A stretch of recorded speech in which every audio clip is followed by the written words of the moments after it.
Welcome to the QuickStart series, where we show you how to set up and configure your VOLO Access Control system.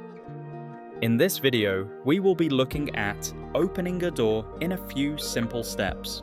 Let's get started. Select the customer the door belongs to. Navigate to the Sites menu option in the top bar. Click on the icon in the Doors column.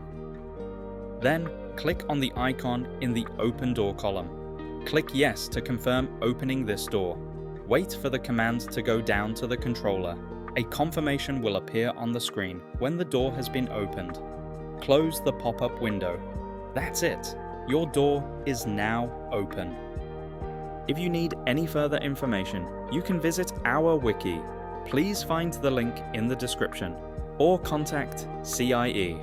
Thank you for choosing VOLO.